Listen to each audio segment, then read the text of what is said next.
Como o jeito de pensar dos outros serviços impacta o nosso trabalho.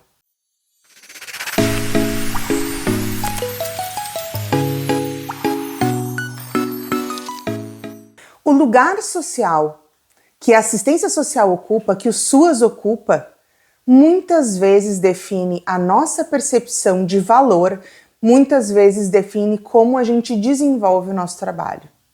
As expectativas e a concepção da assistência social para os outros serviços, para os usuários, para a sociedade em geral e para nós mesmos, trabalhadores do SUAS, faz diferença na maneira como a gente vai fazer a nossa atuação profissional, a maneira como a gente vai gestar territórios, como a gente vai atender as demandas.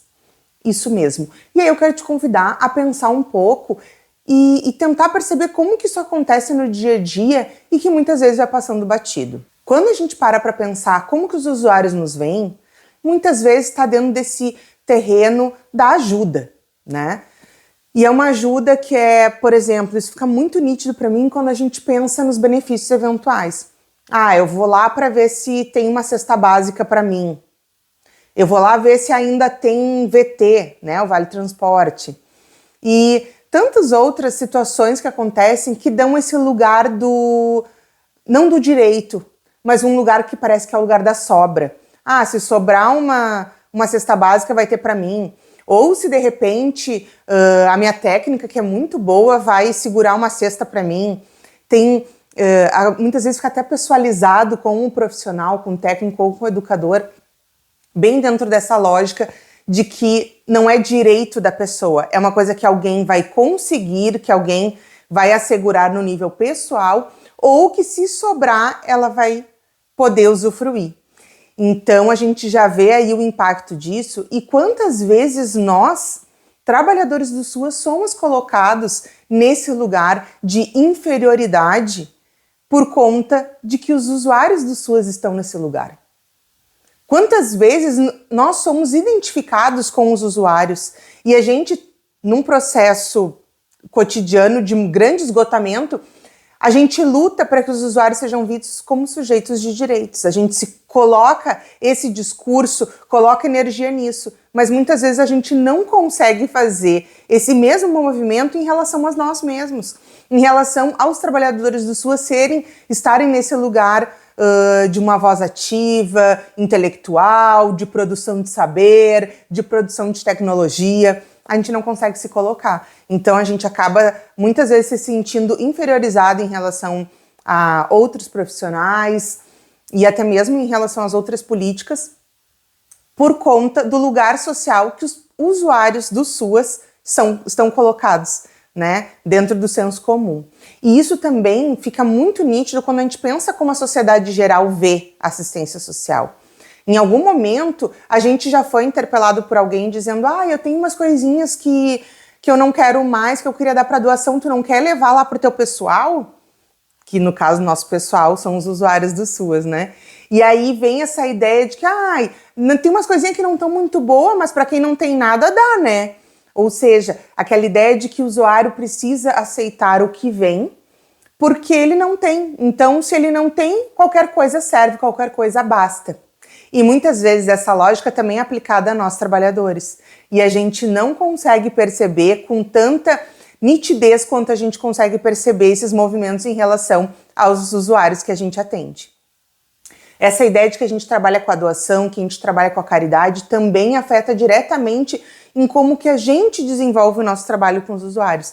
Se a gente está no lugar de doação, no lugar de caridade, nunca será suficiente o que a gente faz, porque a gente sempre vai achar que se doou pouco, que a gente fez pouco, porque a necessidade que está dentro das demandas socioassistenciais ela é tão grande que tudo que a gente faz parece que é insuficiente para dar conta. E essa lógica da assistência social como lugar de doação faz com que a gente se sinta nessa dívida de ficar o tempo todo doando também, mas no caso se doando até um esgotamento máximo.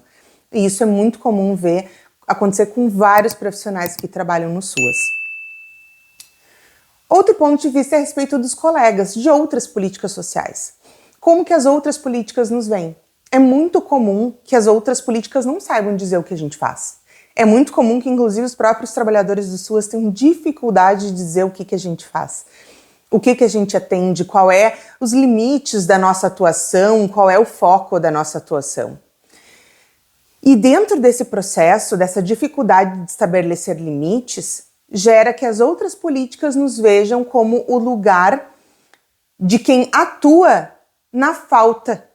A gente atua numa mediação daquilo que falta nas outras políticas. Então, se num determinado município a saúde tiver uma baixa capacidade de atendimento de saúde mental e uma alta demanda, é provável que os usuários que estão na assistência social tenham essa demanda e muitas vezes não são atendidos porque há uma expectativa de que, por termos, por exemplo, psicólogos nas nossas equipes de referência, nós podemos dar conta de fazer o acompanhamento psicológico, então, dessas famílias, o que não é verdade e que não é tarefa do SUAS, mas muitas vezes a gente acaba sendo colocado nesse lugar de como se a gente estivesse até se negando de oferecer um serviço para a família que a gente, entre aspas, teria condições, mas que a gente não está ofertando e a família é prejudicada.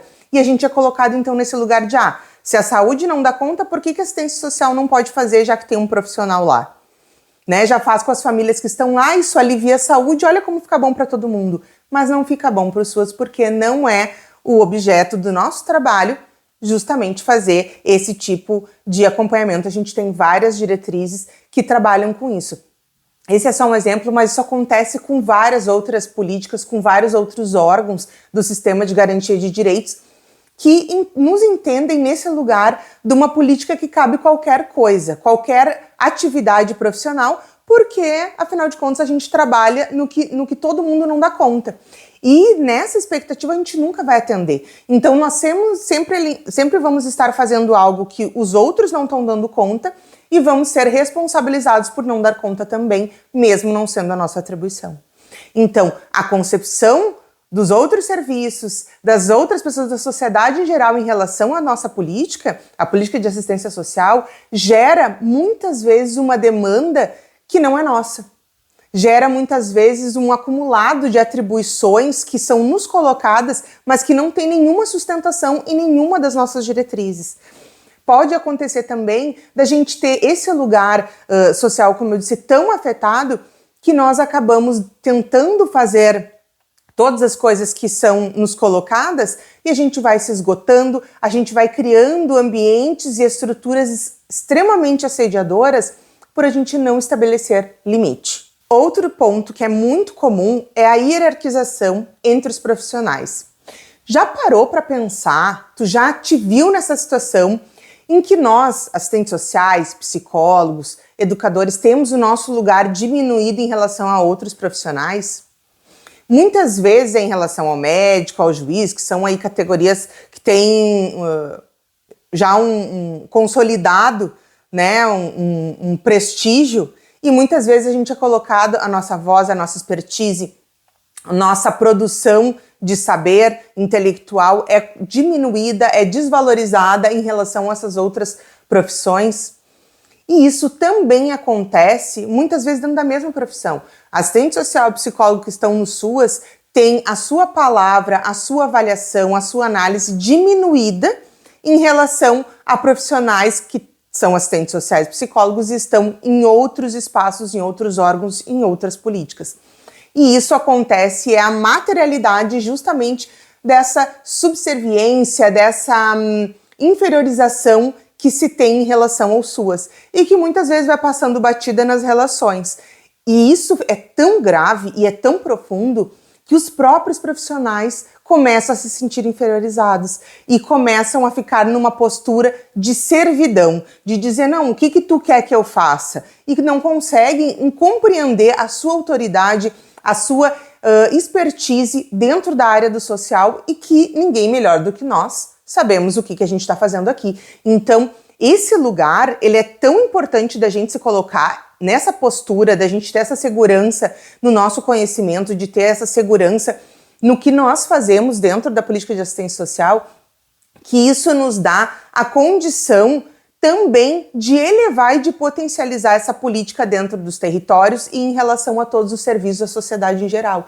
E isso sim é um passo importante. A gente ter essa credibilidade em relação a nós mesmos é um fator muito importante, a autoestima profissional, que é muito importante para a gente desenvolver o nosso trabalho, para a gente ser considerado uma referência dentro dessa política, para a gente também ter, por parte dos usuários e dos colegas das políticas, uma segurança em relação ao nosso fazer. E com isso a gente vai diminuir essas várias demandas que chegam para nós e que não são nossas, né? Que são necessidades de outros serviços que acabam vindo para assistência social. E o último tópico que eu quero trazer hoje para vocês em relação a esse impacto é quando a gente está desenvolvendo o acompanhamento de uma família, de um usuário, e a gente faz então articulação em rede. Sabe aquela dificuldade da rede pegar? Sabe? Da gente foi lá, a gente elaborou um plano de acompanhamento familiar, a gente discutiu em equipe esse plano, cada um tem aí as suas tarefas, a gente tem uma divisão dentro da necessidade que cada família tem em cada uma das políticas e de repente parece que só a gente está fazendo, que se a gente não provoca de certa maneira as outras políticas não acontece, né? Que a gente precisa estar o tempo inteiro vigilante junto com o usuário para acontecer. Pois é essa ideia de que todo mundo espera que a gente vá realmente fazer esse papel. A gente vai ser a pessoa que vai lembrar que tem que fazer, que vai avisar quando fazer. Sabe uma ideia meio de secretariado?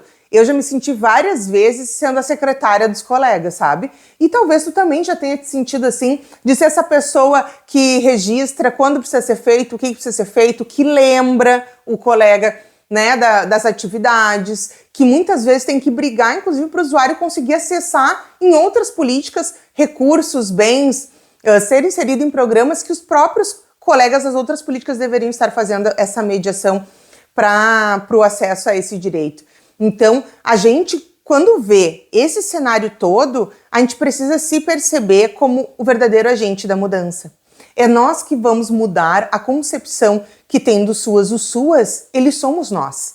Então, se a gente não muda a nossa forma de enxergar a política, se a gente não atua no fortalecimento da perspectiva do usuário como um sujeito de direito e não como alguém passível de benesse, de caridade, de doação, a gente não muda também o nosso próprio lugar de um trabalhador social potente, com voz ativa, que é gerador de mudanças, que é um fortalecedor nessa mediação entre a política e os territórios. Então, se a gente não se vê nesse lugar, como que a gente pode esperar que ele realmente aconteça? Ninguém vai nos dar isso. Ninguém vai forjar esse cenário favorável, somos nós mesmos que fazemos. Então, esse vídeo é para trazer um pouco disso. Eu tenho recebido bastante chamadas no WhatsApp, tenho recebido também comentários, mensagens no direct de colegas trazendo para mim essas situações, que têm encarado essas situações. Então, eu resolvi fazer esse vídeo para tentar dar um start aí nessa reflexão com vocês. Então comenta aqui para mim como que está sendo para vocês isso, se vocês percebem no dia a dia, se tem algum impacto que eu não trouxe aqui, mas que para vocês é muito nítido, é muito real, e vamos aí tentar fortalecer cada vez mais os SUAS, nos fortalecer e nos enxergar nesse lugar que é tão bonito, que é o lugar pelo qual a gente escolheu atuar junto ao social. Beijão!